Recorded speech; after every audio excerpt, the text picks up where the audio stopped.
Hare Krishna.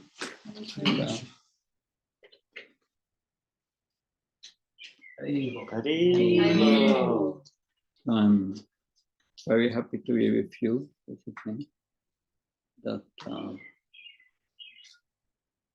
think most of you are chanting holy name every day. Is that correct? Yeah? Yes, okay. That, so I will speak today about how to avoid offenses in the chanting. Because the chanting of the holy name is, as far as affects, it frees us from karma, from our good and bad, all karma, and it purifies our heart from material desires. And it gives us liberation from material existence. And finally, it will give us love for God. But these effects will only manifest if we give up the offenses. And there are 10 offenses in the matter of the chanting of the holy name. And the most dangerous is the first one, Sadhu Ninda. And it's an important one. And I will mainly speak on that. But I will first make an introduction from the Bhagavad Gita, so that we understand the value of devotees and their association. That, I first pray to Srila Prabhupada and the spiritual masters, Lord Chaitanya, Lord Krishna, Srimati Radharani for their mercy. Om Jnana Timarnasya Jananjana Shalakya Shaksharan Mritam Yena Tasmai Siddhovaya Chit Chaitanya Manobishtam Staptam Yena Bhutale Swam Rupakadamanam Dadati Svapadantikam Vandeham Shiru Shiyuda Padakamalam Shirum Vaishnavam Sa Shirupam Jagajatam Sagan Ragnatam Tam Tam Sajivam Sadvaitam Sarutam Parjana Saitam Shri Krishna Chaitanya Devam Shri Radha Krishna Padam Sagadita Shivishakam Putam Sham Hey Krishna Karuna Sindhu Dina Bandhu Jat Pate Gopesha Kopya Kanta Radhikanta Namastate Tapta Kanchana Gauri Radhe Vrindavaneshwari Vrishabhanu Sutta Devi Pranamama Haripriya Vanka Kalpa Visha Kripa Sindhu Visha Padnam Pavanabhyo Vaishnavyo Namo Jaya Shri Krishna Chaitanya Prabhu Nityananda Shri Advaita Gadadhar Shivasadi Bhaktavan Hare Krishna Krishna Krishna Hare Hare Hare Rama Rama Hare Nama Om Vishnu Padaya Krishna Prasthaya Bhutale Srimate Bhaktivedanta Swami Iti Namani Namaste Saraswati Devi Gauravani Pacharini Nirvishesha Sunyavadi Paschatani Jasapani Srila Prabhupada. So, which verses in the Bhagavad Gita are the conclusion of Bhagavad Gita in the 18th chapter? Someone can know one of these verses. Yeah, Aham Tvam Sarvabhyo Mokshayishyami Ma Chisha. What does it mean? You surrender all the religion and surrender, give up all the religion, surrender to me. Yeah, you give all up, all other dharmas. You just take to the path of bhakti, surrender unto me. But the verse before is the beginning of the conclusion, actually, because that explains how to surrender. And Krishna says, man mana. What does that mean, man mana? Mana? Give me your mind. Yeah. think of me, Krishna says. Man manam. And if you think of Krishna, what's going to happen? Krishna says, you always think of Krishna. Then You go to the Krishna, and all your karmas will go towards the Krishna. Yes, Bhava Mad Bhakto, Krishna said, then you become my devotee. You get the love for me. Yeah, Man Mana Bhava Mad Bhakto. Bhava, love him, Bhava Mad Bhakto, then you become my devotee. And when you become his devotee, what's happening? What do devotees do? Yeah, Madhyayi, they are worshipping Krishna. And Mam Namaskar, they offer their respect. So that's the conclusion of the Bhagavad Gita. And then Krishna says, give up everything else. Don't worry, I will take care of you, Krishna says. And then we think that's the conclusion. The conclusion is not ended there. It's continued for 3 more verses. And I will read these verses for you. But,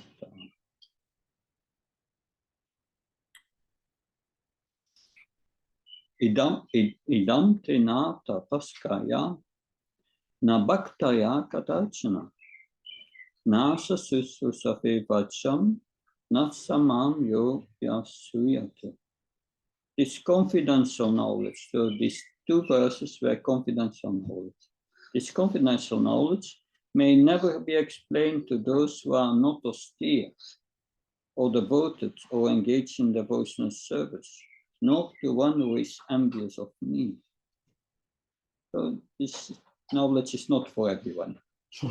Those who are austere, who are following regulated principles, that then would chant Hare Krishna, that or are inclined to service to God. And then Krishna says, Yaidam paramam koyam mat bhaktis abhidashyati bhakti maya param vitva mama veshat asamsayam. For one who explains the supreme secret to the devotees, pure devotional service is guaranteed, and at the end he will come back to me. That's the promise Krishna makes. And then in 69 he says, Nasatasman manushyasu kashim me kriyakitama pavitana sametasma anyapayataro bhutam. There is no servant in this world more dear to me than he, nor will there ever be one more dear. That's, so these are 3 more verses. So first, in the first verse says, think of Krishna, become his devotee, worship Krishna, and offer him respects.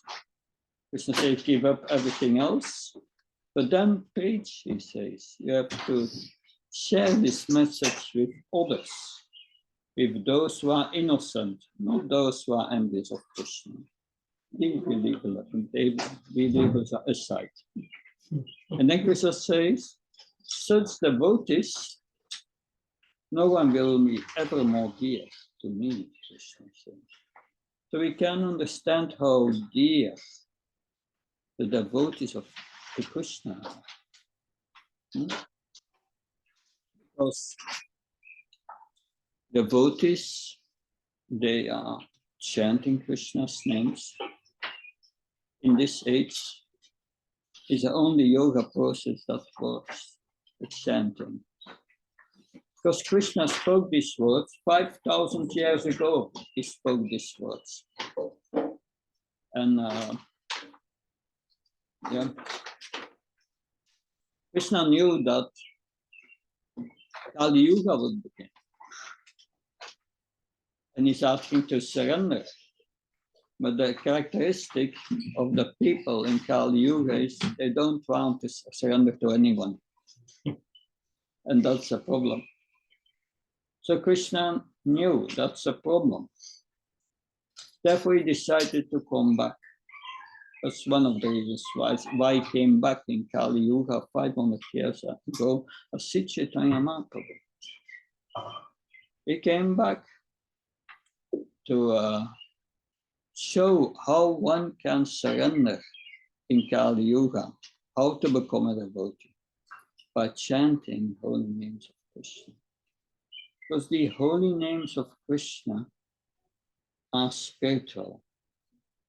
They are infested with all potencies. I'm chanting for 32 years this mantra every day. Can you do that every day?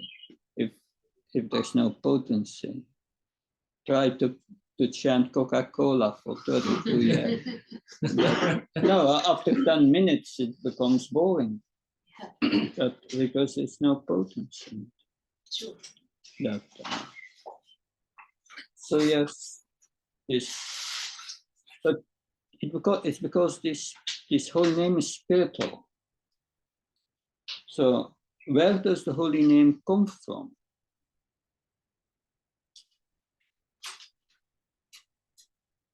Yeah, Kolokera Harinama Sankirtan.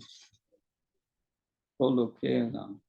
Now the underscore. It comes from Golok. So in the spiritual worlds, you have Vaikuntha and you have Golok, which is beyond the spiritual worlds. Beyond the material and spiritual worlds, you have Golok. That's Go means cow, the place where they worship the cows, Golok. That is also known as Krishna Loka. And in Krishna Loka is described as a planet which is bigger than all the Vaikuntha planets together. And in the Vaikuntha planets, yes, there you have so many residents. They live there in their eternal spiritual body. We have also that eternal spiritual body, but we don't use it now. That's a problem. Because such a body you can only use in devotional service. Yeah. What's the qualification to go to Vaikuntha? Completely surrender to Krishna. Completely surrender to Krishna. Mm-hmm. Service Krishna every single day without any, with the full bhav. Mm-hmm. But let me ask different. What's the qualification to enter the spiritual light of the Brahmajyoti to get liberation? What's the qualification? To detach from. This? To detach from all the materialistic things. Right. Being completely detached from the material realm.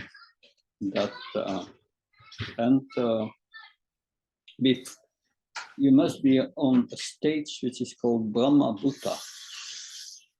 Brahma Bhuta. If you are free from all material desires, then prasanatma, you feel peaceful.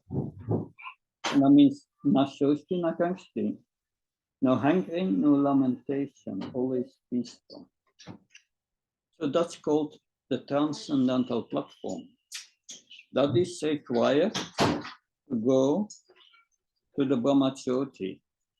The Brahmajyoti is between the spiritual planets and the material planets. But what's required to go to Vaikuntha?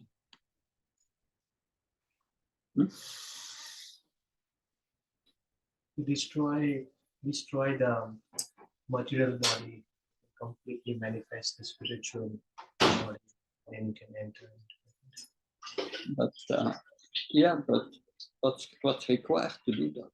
devotional service. Devotional service, we are nearly there.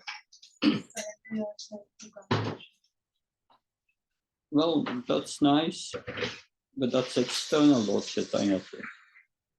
You want to hear the internal.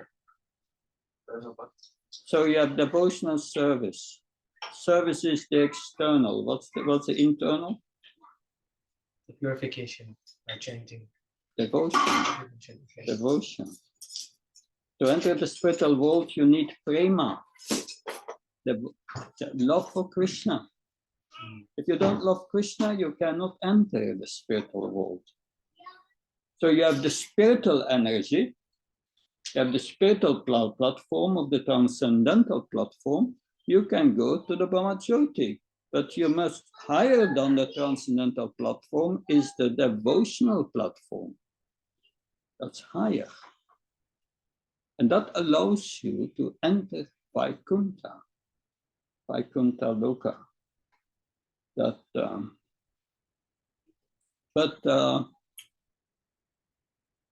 with that you can go to Vaikuntha, but what is needed to go to Golok? Is prema enough? Is that enough, prema?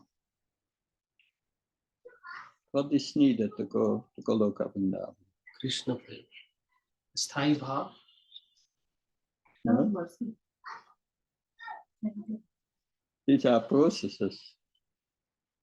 What's needed? Mercy of Chaitanya Mahaprabhu. That's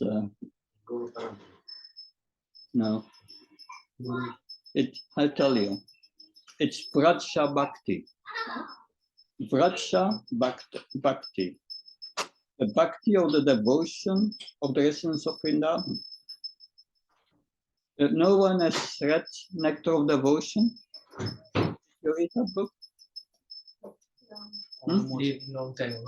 Srila Prabhupada said, this book is our manual, how to perform devotional service. Every devotee should know that this within and without that book. So devotion, Vratsha Bhakti. What's the difference between Vratsha Bhakti and the Prema in Vaikuntha? Prema in Vaikuntha, it's still tainted with the opulence. Aishwarya. Aishwarya Bhav. It's not still the pure. Yeah, in Vaikuntha, they all know Krishna is God. And they worship him in awe and reverence. But Krishna, he says, okay, that's nice. But it's boring to be always treated as God. He wants something more exciting, a more intense love. And what is the characteristic of this Vratsha Prema, that's Vratsha Bhakti? The intense love for Krishna. Intense love. Anurag. Anurag is more Vaikuntha. Having a relation with Krishna, making like a relation as like our own selves. Yeah, that's needed. That's nice, a relationship with Krishna. But the question is, what kind of relation do you need to go to Vaikuntha, and what kind of relation do you need to go to Golok? That To have the bhav like gopis. that's one possibility. That no, in Vaikuntha, everyone is das, is a servant of the Lord, and they are serving with in opulence and worshipping with so many nice things. That, but in Golok, that is, they are in Golok, they have 4 relationships with Krishna, or mostly it's situated. Yeah, they have all relationships, but especially the 3 highest rasas or relationships with Krishna there. That is in Golok, there you have the coward boys. They see Krishna as our friend. Krishna is equal to us, it's our friend. And sometimes they go out with the cows and with all the cowherd boys, and they split in two groups, one group with Balaram, the other with Krishna, and then they have a play, and the party who loses the play must take the cowherd boys who won the play on their back and then ride horse for 100 meters, 100 yards.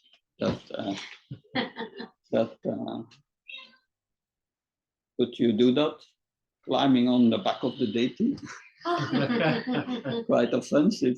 Yes. But for them, Krishna, they love Krishna. That love is so strong that he may be God, he may be not God, but that's not important. And they only love Krishna. Krishna is the center of that. And Mother Yasoda and Nanda Maharaj, they are yes. They think Krishna is my son. That Lord Narayan in the cow shed made the name giving ceremony, and I said, yes, this boy has appeared in 3 other yugas in white, in red, and in yellow. But now he appears in his blackish form. That so he's equal to Narayan. And Nanda Maharaj translated it that yes, Gargamuni told us is empowered by Narayan, he has great powers, but you have still to love him as your son. So yes, that's. But then there is, besides, the love of the gopis, who see Krishna as their lover. That and that's the most intense love. Most intense love, because this love, if you have this conjugal love, like a man, a husband will take care of his wife, the wife will take care of the husband, as parents also. And they are friends also. So friendship is within it. More intense love, parental love is within it. Then the conjugal love, that's the most intense love. So that's the most intense love for Krishna, their gopis. So you need that higher, more intense love to enter into Golok. But then the question is how to get into Golok. But first we have to understand, what do they do in Golok? In Golok, it's mentioned in the Bhagavatam, they always chant the glories of the Supreme Lord. They are chanting his holy name. They're chanting about his qualities, his pastimes, all the time. Mother Yasoda, it's explained, is the Damodar Lila, then chapter 12 in the 10th canto. So they are, Mother Yasoda gets up and she's churning the butter. And while she's churning, she's reciting verses describing the pastimes of Krishna, as is all the pastimes that happened before. So great poets, she asked great poets to put it in rhyme, and she memorized it, and she always absorbed deeply in love of Krishna by chanting these glories. And that's called Sankirtan. Sankirtan, that's what they do there. So, and that's all these glories of Krishna are contained in these two words, Krishna. Krish means all attractive. Krishna is all attractive. And Na comes from Ananda. He gives bliss to everyone. But to get that bliss, we must become absorbed. This mana always. But we have to go to Golok. We have to become absorbed in this mood of Golok. So this holy name comes from Golok. So how did it come here? I already told you. Krishna knew in Kali Yuga no one want to surrender.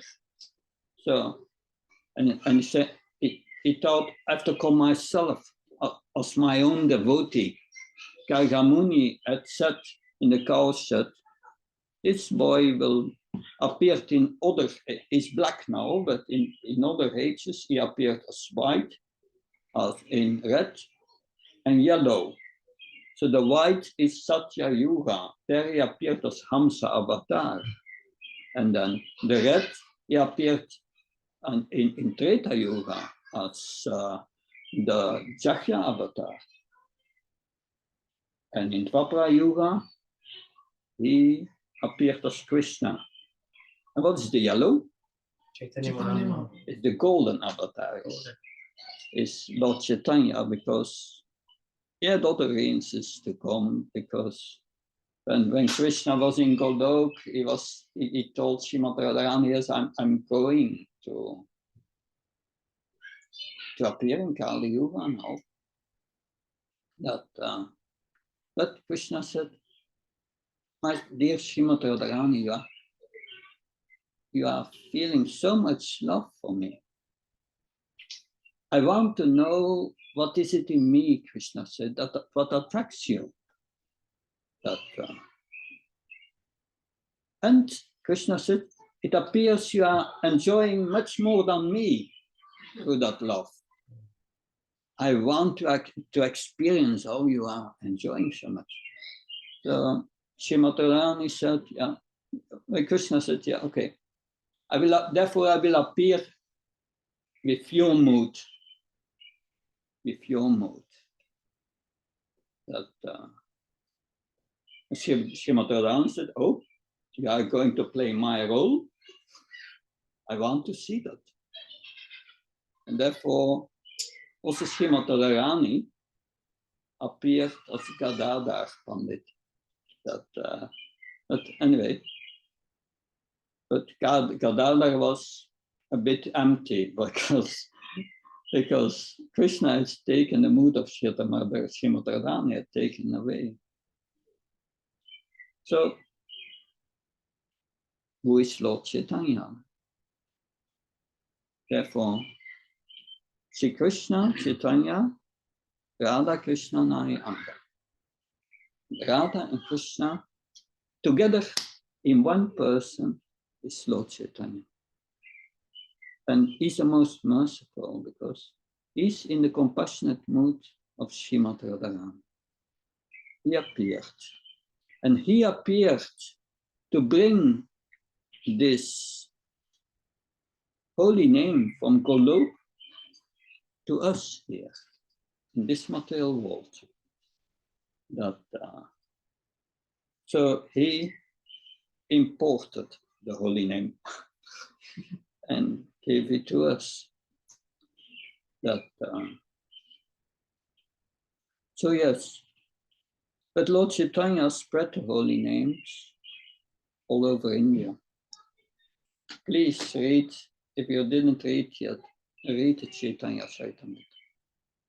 So beautiful. The pastimes of Lord Chaitanya. He distributed this holy name all over India. But that's 500 years ago. How did it come here? Lord Chaitanya, this is in, there are 11 biographies of Lord Chaitanya. And the most complete is the Chaitanya Charitamrita from written by Krishnadas Kaviraj Goswami, who was a disciple of Lord Nityananda. But there are also others, like the Chaitanya Mangal is written by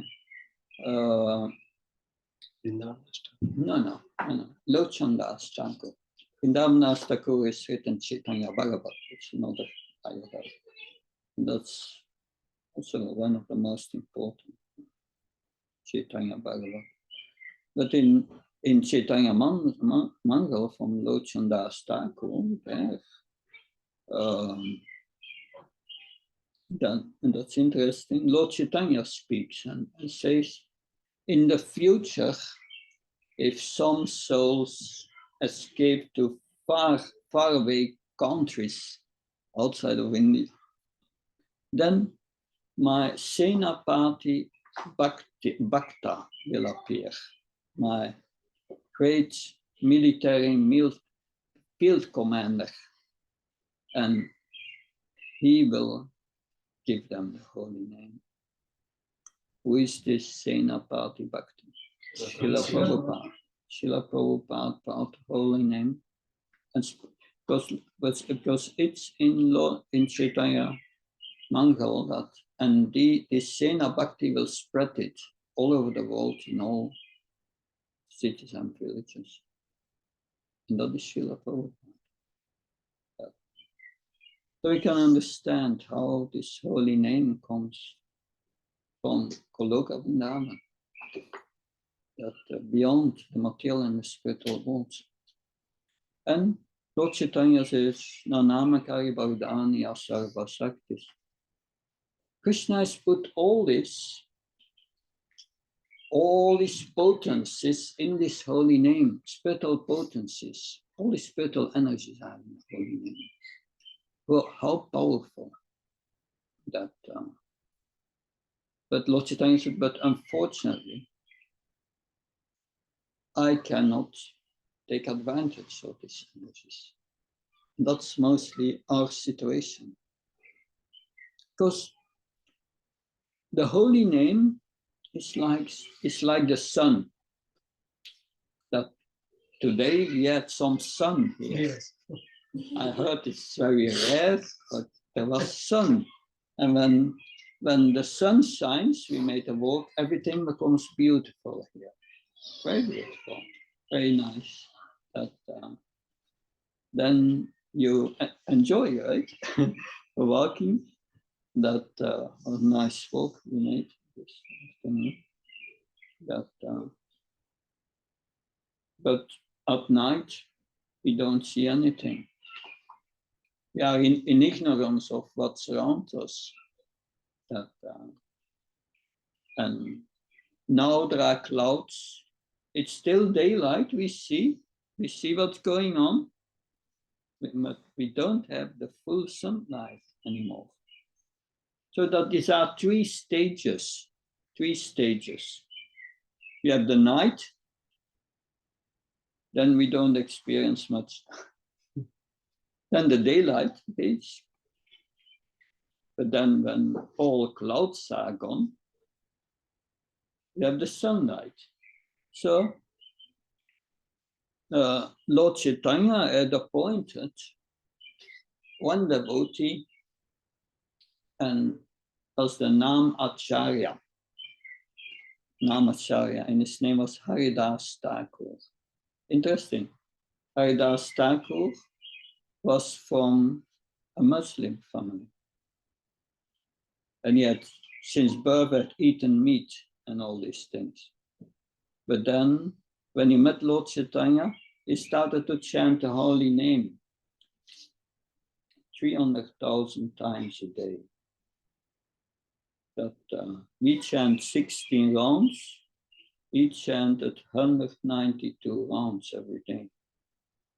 He needed for that 22 hours a day. And the other 2 hours, half hour, he was eating a bit. And then 90 minutes he was sleeping somewhat. And he started again to chant. So he chanted. So his entire life like Lord Chaitanya. He became so pure, Lord Chaitanya appointed him as Namacharya. And in the Chaitanya Charitamrita, in the Antya Lila, in the second chapter, you have a whole discussion between Haridas Thakur and Lord Chaitanya. Lord Chaitanya is asking Haridas Thakur, please enlighten us about the holy name, that how to chant his holy name. Haridas Thakur humbly said, my Lord, you are the Supreme Lord. Whatever you make me speak, I will speak it. And that's true. That's the empowerment. And the essence of what he spoke is later put in the form of a book by Bhaktivinoda Thakur. And that book is called Harinam Chintamani. So the thing is, you have these three stages in the chanting of the holy name. The first stage is called aparat. It's the night that then we chant the holy name, but there is very little effect, very little effect. We spoke about all the effects that it frees from all your karmic reactions. It purifies your heart from all impurities, from all material desires. That and when you become pure, you only desire to serve Krishna and love Krishna, and so that is the second stage. And when the heart is pure,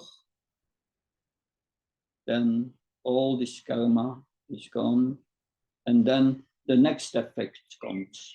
That's love for Krishna will start to develop.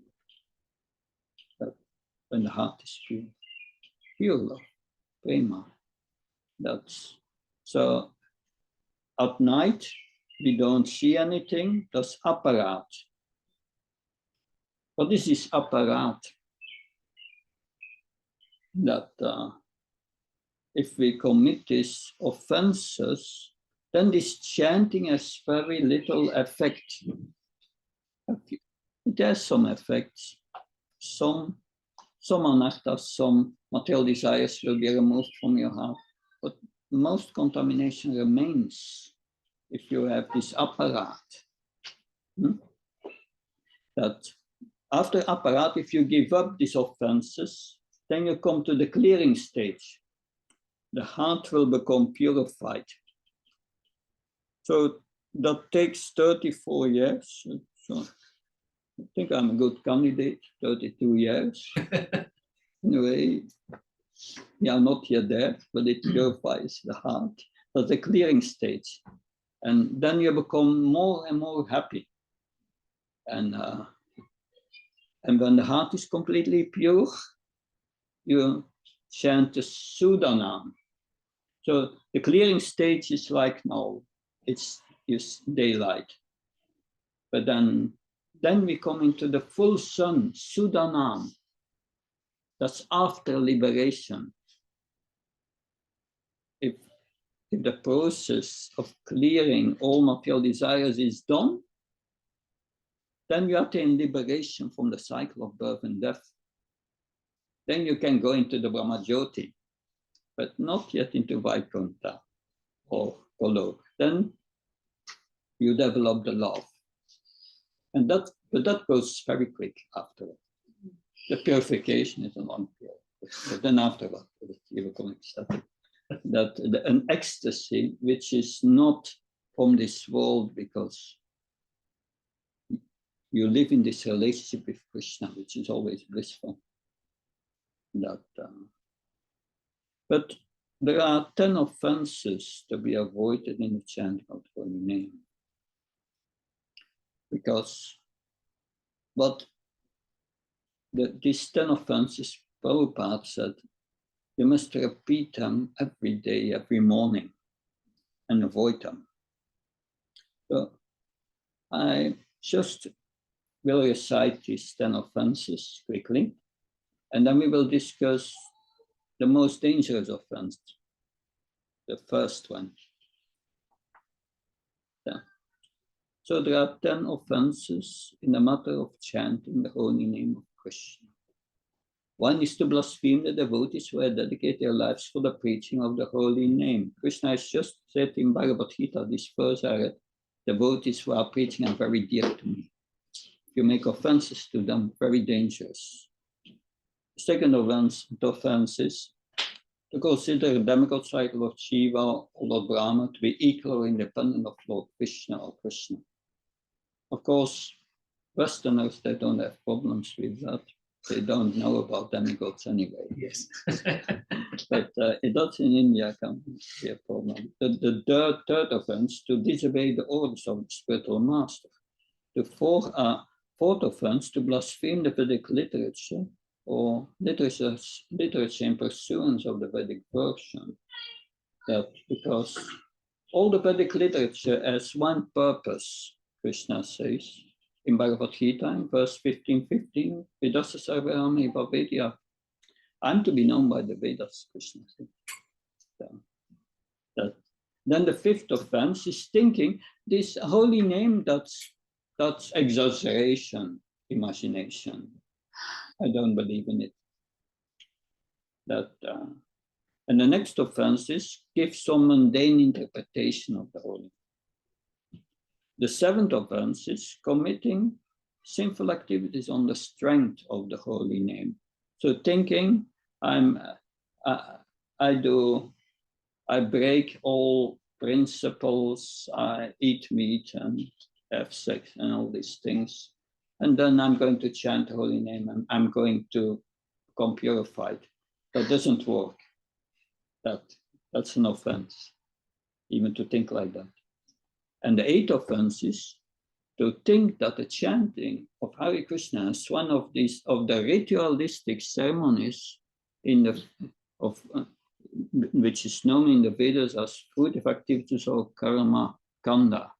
Chanting the holy name to become rich, of chanting the holy name to go to heavenly planets or whatever you want to enjoy in this world. So that's not the purpose of the chanting. That God is not our order supplier. We are the servant of God. If we serve God nicely with devotion, then Krishna gives us this ecstasy, a pleasure which is far above any material pleasure, that you have to let go the lower pleasure. And then 9, to instruct the faithless person about holy name. Krishna said that just in Bhagavad Gita, don't preach to those who are not austere or envious of Krishna. Then 10 is to not have complete faith in the chanting of the holy name and maintaining material attachment, even after understanding so many instructions on this matter.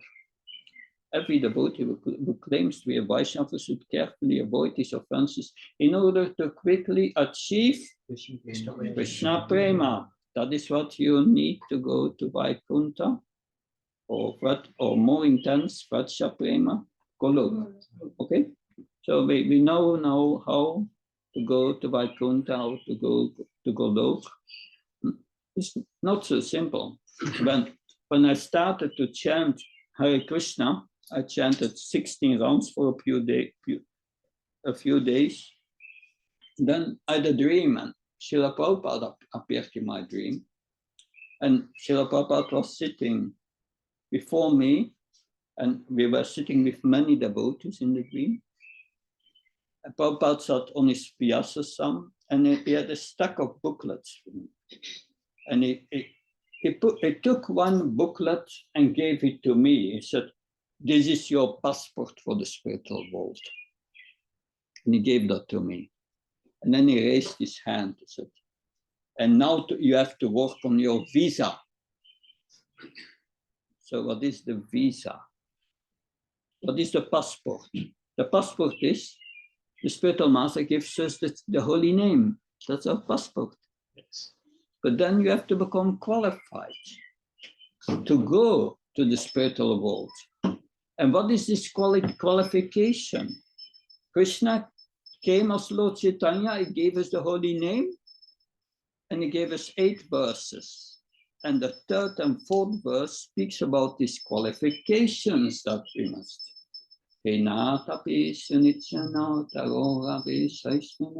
Amana namana dena kirtanya sudari nadanam najana sundrim kavdavashi sekami mama chamami chamamishve bhavata bhaktya height kitvayi. These are the qualification to be more humble than a straw in a street, more tolerant than a tree, that always give all honor to others and don't ask honor for oneself. In that state of mind, one can chant the holy name constantly. And what Chaitanya said, and I do not want wealth. I do not want beautiful women. I do not want many followers. I just want your causeless mercy, your causeless devotional service. I just want to serve you, Krishna, without any condition, causeless.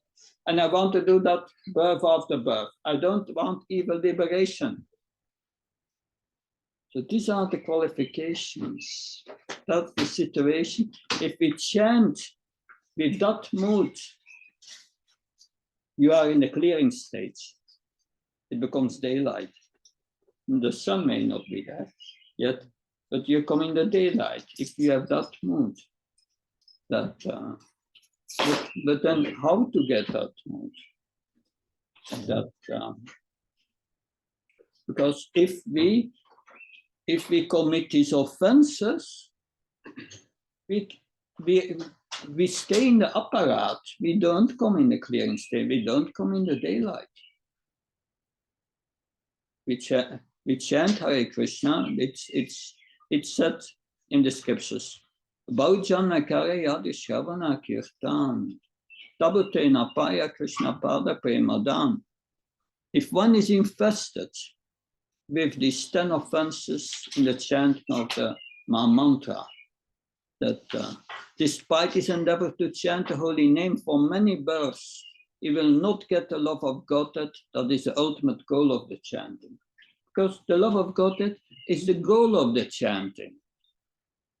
This holy name comes from Golok. And who is the master of Golok? Krishna. Who is Chaitanya Mahaprabhu? Krishna. So the master of Golok brought us this holy name. And what happens when you chant the holy name without offenses? You go to Golok. It brings you back to Golok. That's the factual potency of the holy name. But if we commit these offenses, then for many births you can chant, but it will not happen. And this first offense is Sadhu Ninda. Sadhu means devotee, offending a devotee. And I will tell you what I will speak about my own realizations, but that's secondary. I will especially speak on what Haridas Thakur says about it. So I think, you know, the month Kartik, the Damodar month, you worship Krishna. And many devotees at the beginning of Kartik, they make a vrata, a vow. Some they do some austerity, they eat only once a day, or they read a number of verses from Bhagavad Gita, or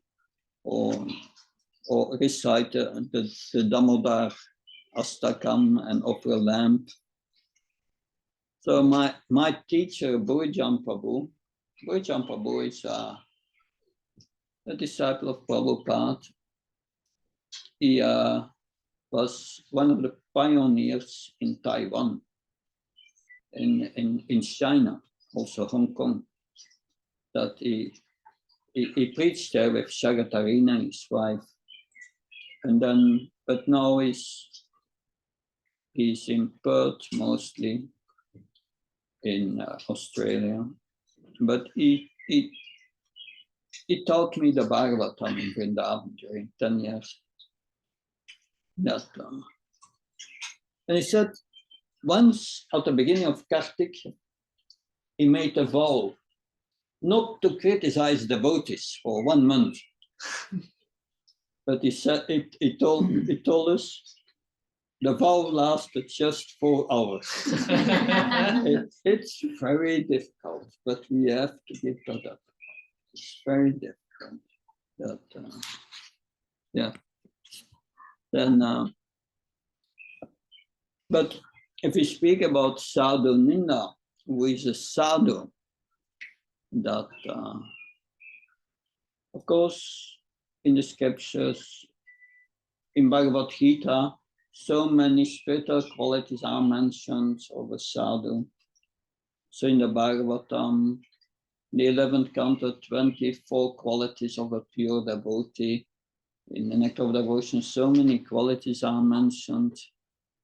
But what is the main characteristic of a sadhu? Harinam Das Thakur said, the prime characteristic is exclusive surrender to Krishna. And if you are completely devoted your life on the Krishna and his mission, then all the other characteristics of a sadhu will appear. Just by that, they will come.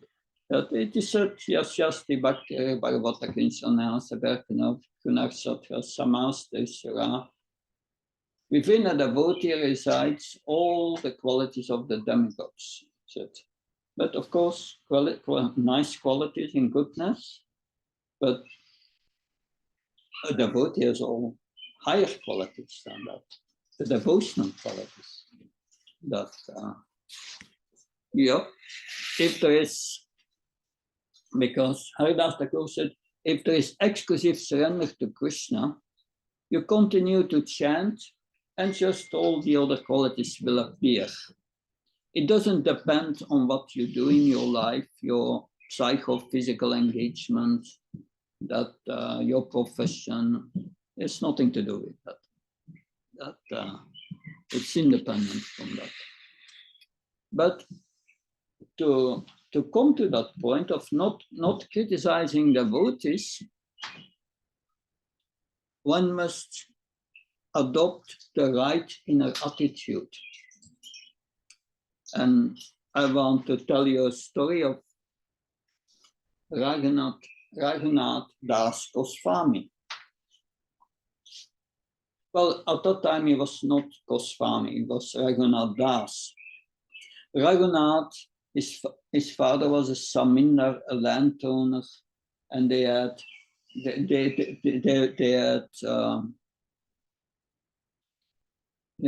an uncomparable wealth. That they were so rich, and they married Raghunath to a beautiful wife. He was young, beautiful. She was young, beautiful, and he was engaging in the business of his father. But then after he met Lord Chaitanya, something happens in his heart, and he lost his attraction for all this wealth, for his family, his wife, his business. He became completely detached from him after meeting Lord Chaitanya, and he just wanted to be with Lord Chaitanya. But then at a certain moment, he went to see Lord Chaitanya in Santipur, at the house of Advaita Acharya, one of the main associates of Lord Chaitanya. And there they had a celebration. Well, not a celebration, because it's like a few days ago we had Gopal Krishna Maharaj left us, and then in Montreal we had a celebration celebrating his life and remembering him. The same was going on in Santipur, because the spiritual master of Advaitacharya was Ishvarapuri, Madhavendra Puri. Madhavendra Puri was the spiritual master of Ishvarapuri, and Ishvarapuri was the spiritual master of Lord Chaitanya, but also of Advaitacharya. Then Madhavendra Puri had left this world, and they had a celebration, and they cooked a big feast. And Raghunath Das went there and told Lord Chaitanya, he said, I just want to give up that family life and all these things. I just want to be with you, please. Let me join you and stay with you and leave my family. And Lord Chaitanya said, no, that you cannot do. That I instruct you, you stay home. Externally, you do your business as usual. But internally, you always meditate, constantly meditate on the service of Radha and Krishna within your mind. That you are like a wife who has a paramour, who is attracted to another man, and husband cannot know it. Therefore, externally, she does everything, her household chores, very nicely, so that the man doesn't suspect anything. But internally, she's always with her paramour, internally thinking. So you do the same thing, Raghunath, just internally, you think always of Krishna. And externally, you do your job nicely. But he gave us a few other instructions. And they are very important for us to learn to give up that offensive mentality towards devotees. Do not listen to material conversations, instructed Chaitanya to Raghunath Das Goswami. Don't associate with materialistic people who speaks about their aspirations in sex life and their drinking of wine and alcohol. We don't listen to them. Don't take their association. You give your association. Don't take theirs. and then, so don't speak about material topics with others. Of course, we have to work, and we can speak about the work and what's needed for the work. But beyond that, we don't associate with them. Do not eat fancy food or wear fancy clothes. Simple, Lord Chaitanya said. And chant always the holy name, always, he said. Respect all and do not expect honor. Meditate on the service of Radha and Krishna within your mind. Internally and externally act according to the social customs. Of course, yeah. That. Good. These are clear instructions. We see later Raghunath Das could not do it. He did it for some time, but he was too attracted to Lord Chaitanya. But he could not go to Lord Chaitanya. Because to approach Krishna, we cannot approach Krishna directly.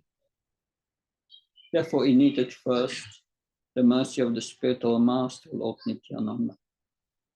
And that's another pastime, how he got his mercy. But after that, when he got the mercy, yeah,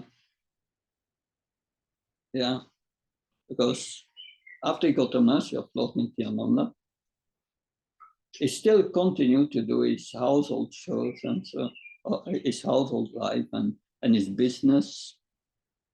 But then he had a nice temple, one day the pujari disappeared. And anyway, that pujari came and asked Raghunath, can you do the puja? I was saying, don't worry, sir, I will do. But Raghunath did not do the puja. He ran away. And he ran because his family sent immediately all the guards behind him. But day and night he was running, and he took only on the way a little milk until he arrived by Lord Chaitanya in Jagannath-puri. Anyway, that's not an example for us to follow. We cannot imitate his great souls. That we better follow these instructions. These are instructions on how to surrender to the holy name. That and then you are a sadhu. That in the Bhagavad Gita 9:30 it says, Abhichet Shucharacharo Vachanti Mamananyabhak. Sadhu Reva Samandapya Samyak Yapasitoisa. If one commits the most abominable action, if he's engaged in devotional service, is to be considered saintly because he's properly situated in the determination. So Arjuna, Krishna is telling to Arjuna, yes, my devotees, if he surrenders to me, he may do some things which are not appropriate, but still is a sadhu because he is in the process of becoming purified. It's that you cannot criticize someone who is under the shower of being dirty. It's in process to be cleansed. So Krishna says, yes, he's still a sadhu. That so we have to be very much aware, even if we see devotees doing things that are not so. That we should be careful with criticizing. That good. That so then, of course, when you chant the holy name, we have to develop a taste for the holy name.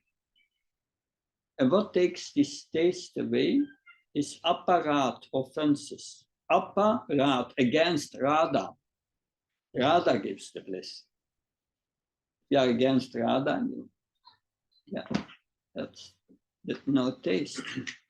That, but if we are coming in that clearing state by giving up these offenses, day by day your taste will increase. That so if we criticize a sadhu because he has a trace of sin coming from previous sinful activity, is committing sadhu ninda. So if we're criticizing, so we may all have still some bad habits from before, but once you surrender to Krishna by chanting these holy names, that you remain a sadhu. You are in the process of becoming cleansed. And if we criticize a devotee, then you commit this namaparat. And when you commit namaparat, Haridas Thakur said, you fall directly under the wrath of Krishna, the anger of Krishna. It's not good. But, you have to avoid that because Krishna's devotees are very dear to Krishna. It's not that we can love Krishna and not love the devotees. No, you must love the devotees, and then you can love Krishna. That good conclusion. Who is a sadhu? One who is solely devoted to Krishna, sings his name, is a sadhu. And if one is not a devotee of Krishna, one is not a sadhu. That is what I remember. That's the course says. Because he's not surrendering to Krishna. So the question is, am I a sadhu? That, well, Krishna says, if one considers himself a sadhu, he's not a sadhu.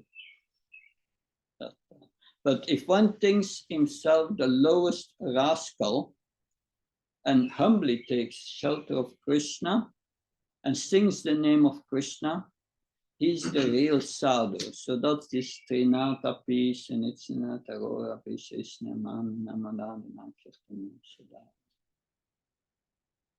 We are all the lowest rascals because this body, why did we get this body? We don't need this body. In our original spiritual consciousness, we have our spiritual body, we are eternal. Why did we get it? We were once in the spiritual world. And we were thinking, what would it be to be, what would it be like to be Krishna? What would it be like to be Krishna for a moment? And Krishna said, you are serious? You want to experience that? And I said, yeah, why not? And Krishna said, you are sure? And we said, yes. And Krishna said, okay, but there's one problem. I'm Krishna. You are not Krishna. There can be only one Krishna. So therefore, I will have to bring you in illusion. That, and at that moment, we were in the spiritual world. The entire spiritual world is the kingdom of God. And we were transferred to a dark cloud in the spiritual world. That's called the Mahatattva. And that's the place where we are now. It's good news we are in the spiritual world. The bad news is we are in the prison section. When you go to the prison, because we said to Krishna, we want the experience to be God. And Krishna said, okay, but the problem is, with your spiritual body, you cannot play God. That because the spiritual body is only made to serve Krishna with devotion. So Krishna said, no problem, I give you a few other bodies. That like you go to the prison, when you go to the prison, you get new clothes with a number on, and you can get new underwear and an overcoat.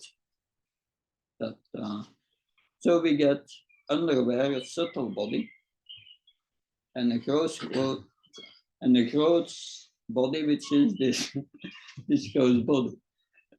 That and here we are playing to be God, trying to be the enjoyer of everything that moves, and try to become the number one. And we become puffed up.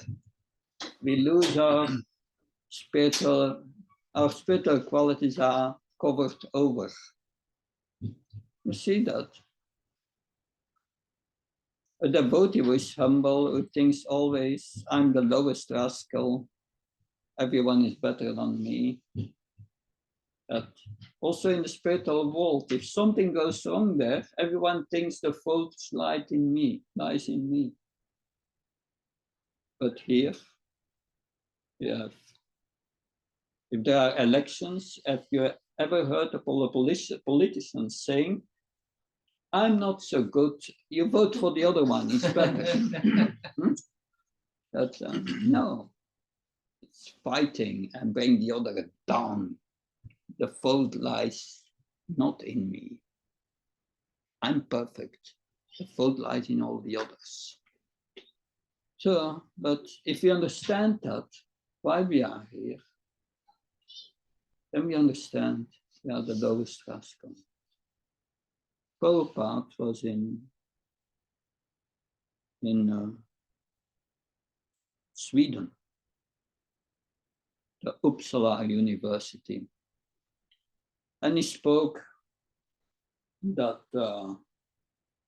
to the students about a first class, a second class, and a third class man.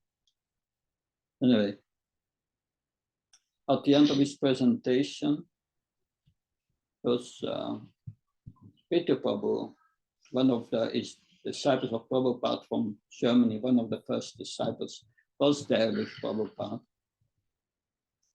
And one of the students raised his hand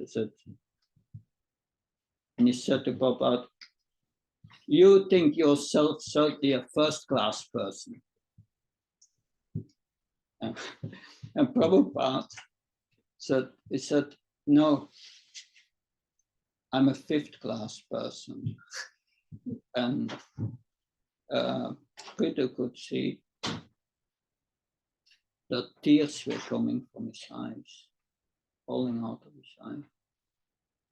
That can understand how a pure devotee feels himself. And that someone asked Bhujam Prabhu, that is my Siksha Guru also, learned a lot from him. Someone asked him, are you a self-realized soul? That and Bhujam Prabhu said, yes, I'm a self-realized soul. I realized I'm a complete nonsense. Anyway, we have discussed, I gave the introduction on how to overcome this first offense. Is, I think, tomorrow evening we will continue understanding how to overcome this first offense and develop nice relationships with devotees. Because it's about development of relationships. But, thank you very much. I'm a little over time, I think. Any question or comment? Maharaj, thank you for the wonderful class. What is the definition during the first aparad that who we consider a devotee? Like that person has to be completely surrendered to Krishna, then that fits into this first aparad, or someone walks into the temple and started chanting, is that person that we can offend and we can do this aparad? No, this everyone, this is explained in Nectar of Instruction, verse 5. One should offer respect in his mind to one who chant even once the holy name of Krishna. That's the beginner. Yes. And one should offer obeisances to devotee who has taken initiation and is serious in the chant. And one should serve that devotee that pure devotee who is free from the propensity of criticizing others.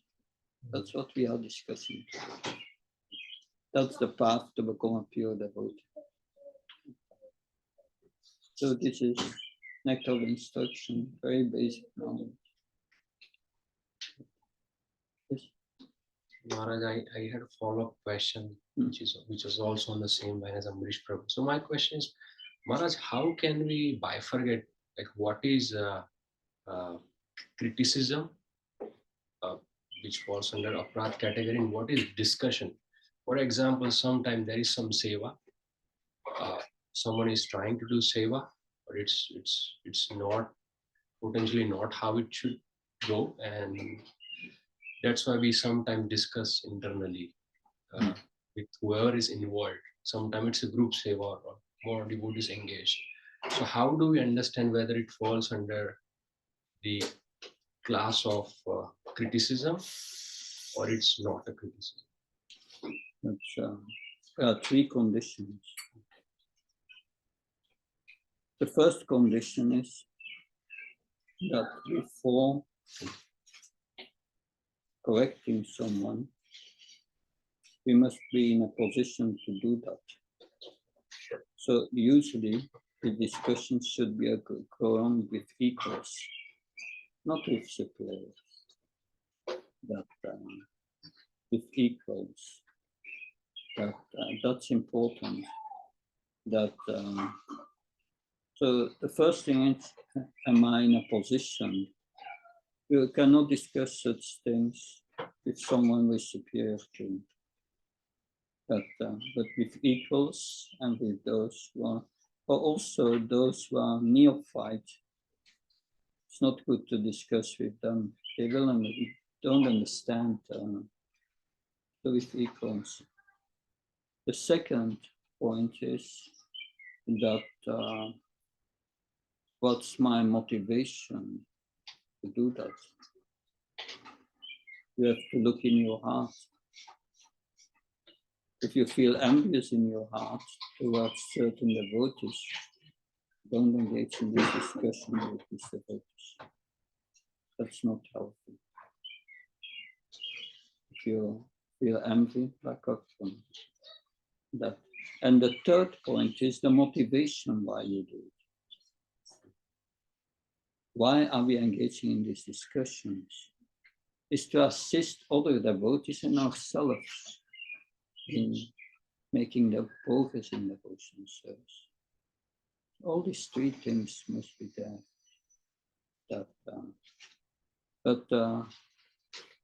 Yeah, we have also to be careful with correcting others. But that's very tricky. We should never correct someone who is senior to us. But one can say someone is senior and this person is doing nonsense, nothing I can do. No, but there are methods of correction.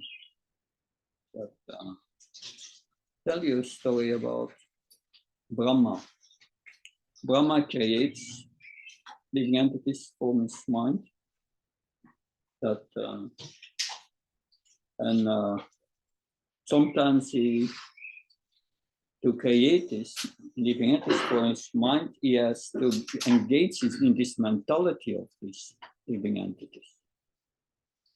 And that's the modes of nature. And we know the modes of passion and ignorance is very dangerous. So once he created a beautiful daughter, Vak, and he became so affected by passion that he ran after his own daughter for sex. And the Marichis, the great sages, they saw this. That and then the sons of Marichi,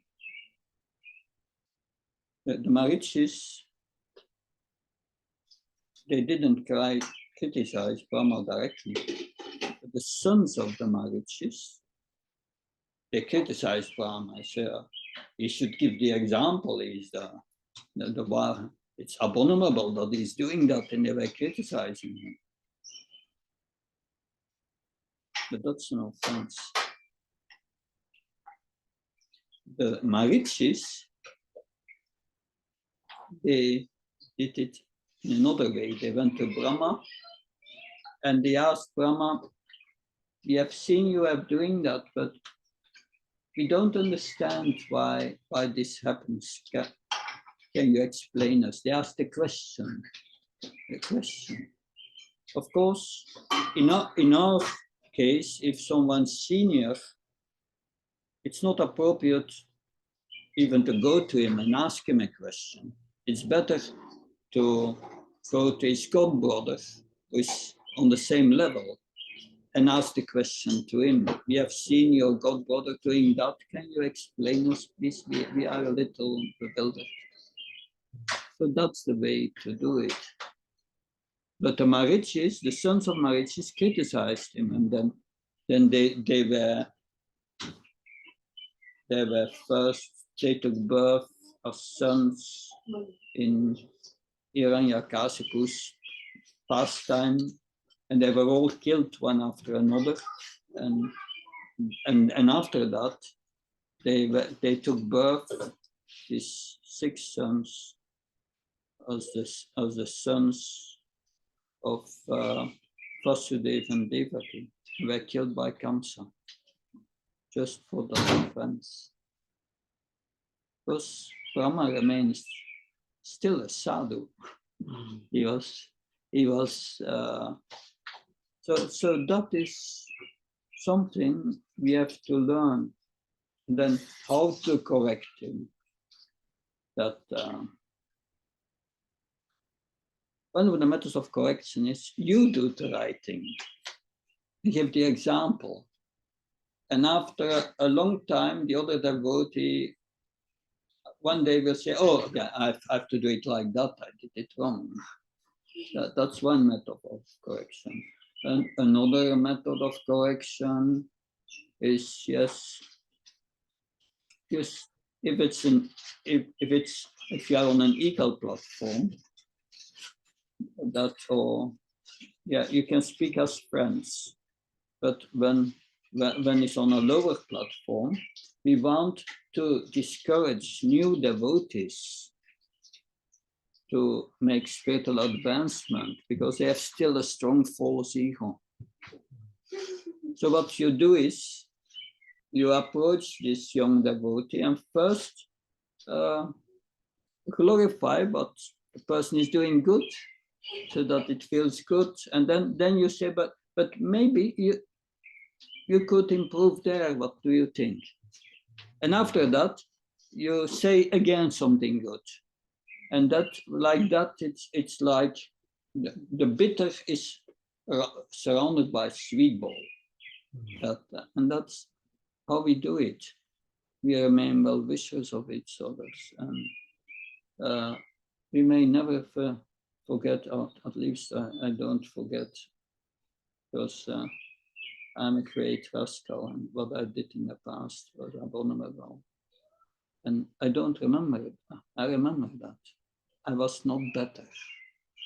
And that's learning to deal with compassion with each other. And that keeps the relationship good. It's that, so that we act out of love with each other. Anyway, I hope that helps. It's a lot of instructions, I know. Good. Okay, then, yeah. It's question. How to reach lower down, how to develop this mood of Raja citizen? How to solve without mood of. Okay, I will answer this question, the last question I answered this evening, because it will take a while to answer that. That is stated how to develop this Vacha Bhakti, stated in Nectar of Devotion. So, to enter Goloka Vrindavan, you can only enter there by the mercy of the resident of Vrindavan. Right? And that's explained in the Nectar of Devotion, that we can develop this Vacha Bhakti from the moment when our heart is pure. And then we will become attracted naturally, because our relationship with Krishna is that we are a servant, because we are a part and parcel of Krishna. We are a servant. But then after if we chant the Sudanam, if our heart is pure, we continue chanting, then at that moment when we continue chanting, Krishna will reveal our attraction, our natural attraction will be revived. And we will be attracted to certain devotees in Goloka Vrindavan, in the Bhagavatam. All these relationships are described in friendship, in parental love, in conjugal love, that we will become attracted. And then by the mercy of a resident of Vrindavan, by following in the footsteps of a resident of Vrindavan, we will develop that mood.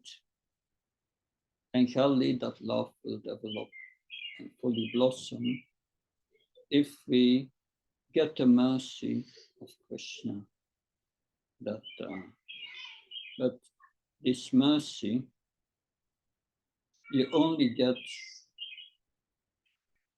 via Srimati Radharani. That without the mercy of Srimati Radharani, we cannot enter this Goloka. But now, who is Lord Chaitanya?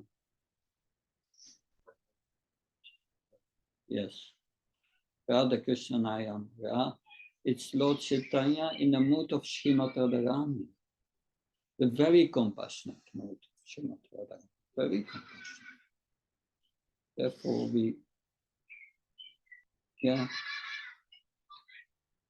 Therefore, if we follow the instructions of Lord Chaitanya and his followers, Srila Prabhupada, we get the mercy of Lord Chaitanya and the mercy of Srimati Radharani. By this mercy, we can enter Goloka Vrindavan. How to get this mercy? Its greatest representative is Srila Prabhupada. He was empowered to spread Krishna consciousness all over the world. In 11 years, nobody had done such a thing before. And if we engage in Srila Prabhupada's mission, we get Lord Chaitanya's mercy. We can enter the Goloka Vrindavan. Because we are pleasing Srimati Radharani. By that we get entered. Therefore, engage in Srila Prabhupada's mission. Distribute his books, organize programs like today very nicely that help the temple worship the deity. That especially as a householder, that worshipping the deity, giving charity is very important. And today you are exemplary doing the duty of a householder, organizing these programs. And that's how to get mercy. Extending yourself in the teachings. I hope this helps. Srila Prabhupada ki Jai. Hare Krishna. Hare Krishna.